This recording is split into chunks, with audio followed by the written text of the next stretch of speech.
Chapter number 2 में हम discuss कर रहे हैं ओरेकल आर्किटेक्चर को, जिसमें हम लास्ट पे पढ़ रहे थे ओरेकल डेटाबेस स्ट्रक्चर के बारे में, जिसमें हमने टेबल स्पेसेस, स्कीमा और डाटा फाइल्स को डिस्कस किया। नेक्स्ट हम डिस्कस करते हैं एक डेटाबेस की फ़ाइल्स की कितनी टाइप्स हो सकती हैं। First one is control files होती हैं, आपके पास डाटा फाइल्स होती हैं, और थर्ड नंबर पे आपके पास रीडोलॉग फाइल्स होती हैं। यहाँ पे एक इमेज शो किया गया है जिसमें क्लियरली डिफाइन है। सबसे पहले है जी आपके पास शो होगी कंट्रोल फाइल्स, इसके बाद रीडोलॉग फाइल्स को शो किया गया है, इसके बाद है जी आपके पास डाटा फाइल्स। अगर मैं बात करूँ कंट्रोल फाइल्स की, तो कंट्रोल फाइल्स के अंदर कंट्रोल फाइल्स अटैच्ड हैं डाटा फाइल्स के साथ भी, इस तरह से कंट्रोल फाइल्स जो हैं वो अटैच हैं रीडोलॉग फाइल्स के साथ भी। अगर हम बात करें रीडोलॉग फाइल्स की, तो रीडोलॉग फाइल्स अटैच्ड हैं आपकी डाटाबेस फाइल्स के साथ।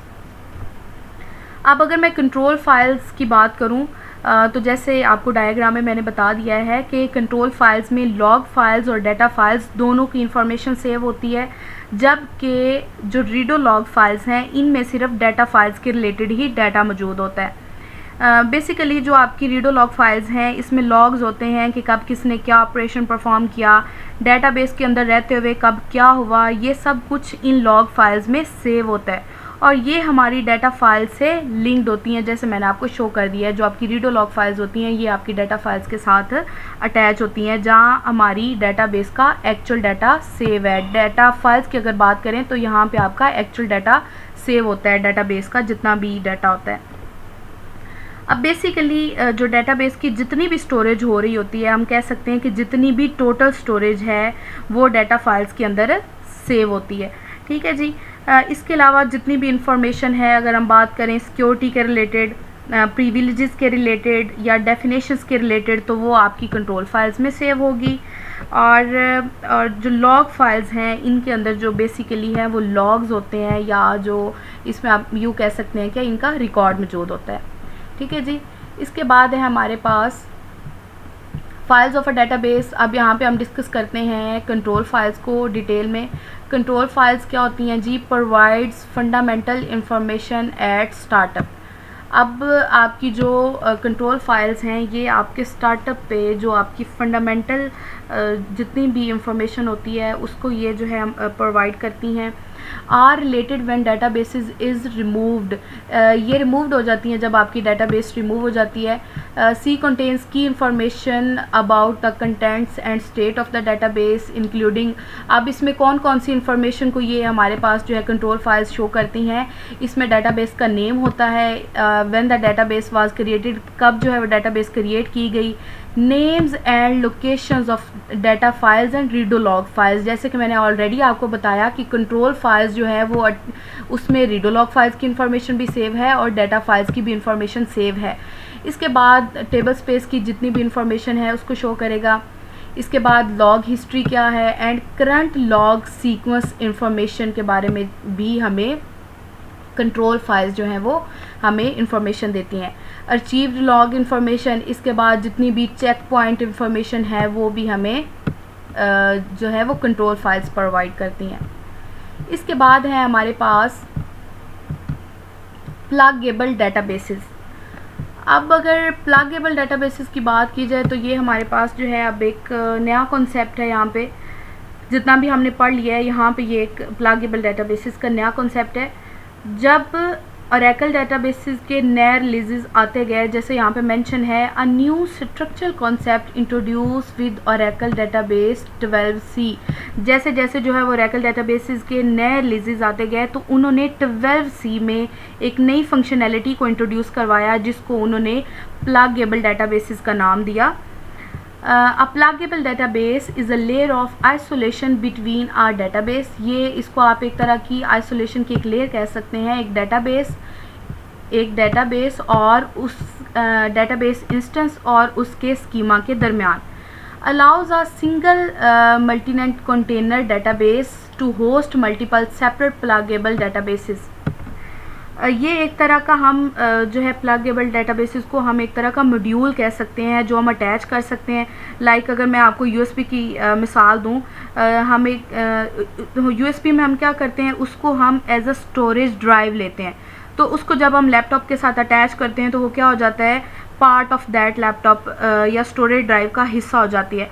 तो उसमें फिर हम डाटा को स्टोर कर सकते हैं और जब उसको हमने डिटैच करना हो तो वो भी कर सकते हैं। तो वो एक तरह का जो है वो प्लगेबल डेटाबेसेस के तौर पे वो काम करती है।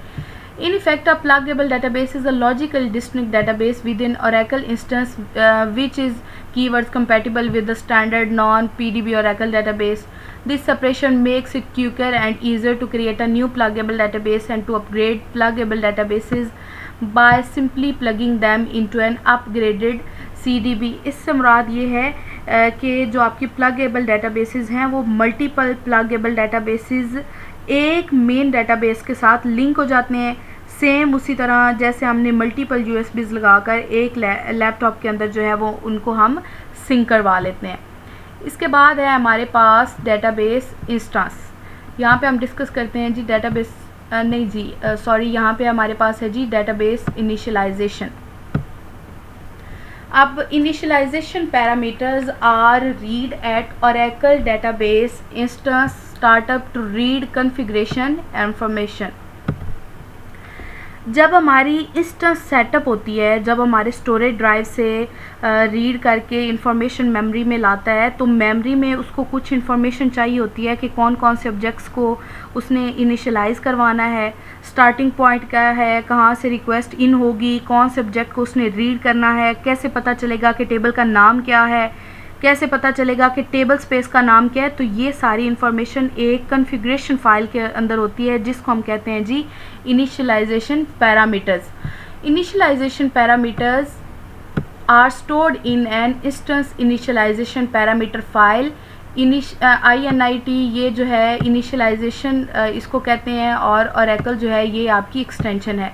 जितनी भी आपकी ओरेकल की फाइल्स होती हैं ये ORA उसकी एक्सटेंशन होती है। Are in a repository called the server parameter file, या जो है आपकी एक SP फाइल होती है सर्वर पैरामीटर फाइल के नेम से, उसके अंदर भी ये इन्फॉर्मेशन हो सकती है।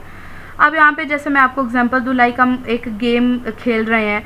अब गेम के अंदर जब हम गेम को इंस्टॉल करते हैं तो वो एक जो है डिफ़ॉल्ट इनिशियलाइजेशन होती है हमारे करैक्टर की, कि इसमें जो हमारा करैक्टर है उसकी हेल्थ कितनी है, उसका अपीयरेंस कितना है, उसकी सराउंडिंग्स में क्या चल रहा है, इस तरह की जितनी भी इंफॉर्मेशन होती है तो वो जो डिफ़ॉल्ट है, या जब हम कोई चीज़ स्टार्टअप करते हैं तो उसमें कुछ पैरामीटर्स जो रिक्वायर्ड होते हैं वो सारी इंफॉर्मेशन होती है आपके इनिशियलाइजेशन पैरामीटर के नेम से। ठीक है जी, जिसको मैंने आपको बता दिया कि आप INIT.AR एक फ़ाइल होती है जिसमें सेव करवाते हैं, या आपकी एक SP फाइल होती है उसके अंदर ये सारे पैरामीटर्स होते हैं।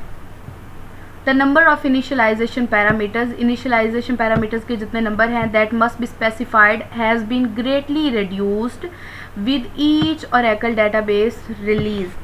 जैसे जैसे ओरेकल के जो है वो न्यू रिलीजेस आते गए वैसे ही पैरामीटर्स की तादाद कम होती गई। अब इससे क्या मुराद है, लाइक हो सकता है कि पहली रिलीज़ में ये हो कि जी साइज़ भी बताएं, मेमोरी का कितना साइज़ रखना है, और मैंने कौन सी फ़ाइल को पहले रीड करना है, कौन सी वाली को बाद में करना है, कौन से यूज़र को किस फाइल पे कितनी प्रिविलेज देनी है। ये सारी इन्फॉर्मेशन एक पैरामीटर में जाती होगी पहले, हो सकता है ऐसा, ये हमने यहाँ पे सपोज किया आपको समझाने के लिए।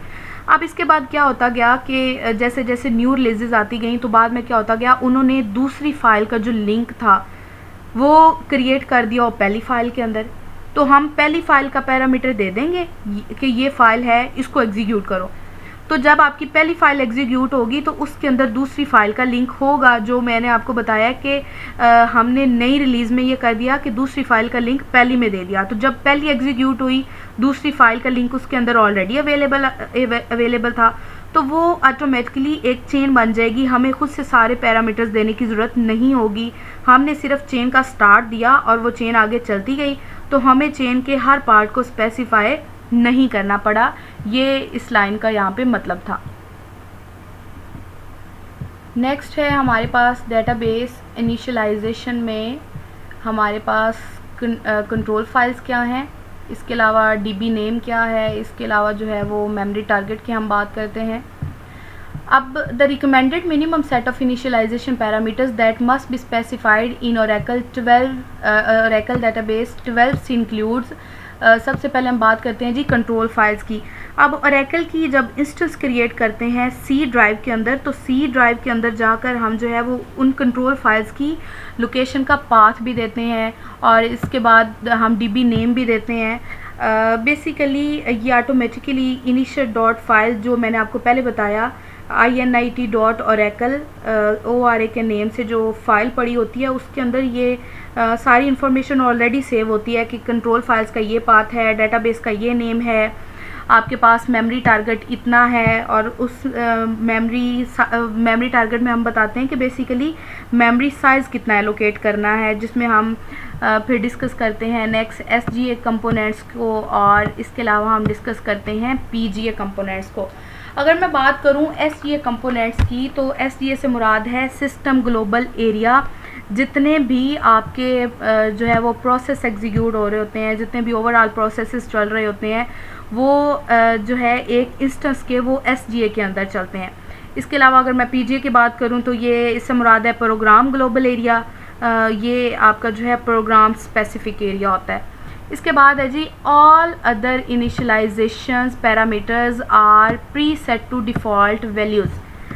अब डिफ़ॉल्ट वैल्यू से मुराद है कि इसके अलावा जितने भी पैरामीटर्स हैं उनको कुछ ना कुछ लाइक अगर हमने कुछ कलर्स के रिलेटेड मैनिपुलेशन करनी है तो मेरे पास चॉइसेस होते हैं like red, green, blue, white, लेकिन बाय डिफ़ॉल्ट भी मैंने कोई ना कोई एक कलर सेलेक्ट करवाना होता है कि जब भी इंस्टेंस चले तो वो रेड कलर को पिक कर ले और इसके बाद ऑप्शंस भी हों कि अगर आपने कोई और चेंज करना है तो कर लें। इस तरह से जो है ये एक प्री सेट डिफ़ॉल्ट वैल्यू जो है वो सेट कर दी जाती है।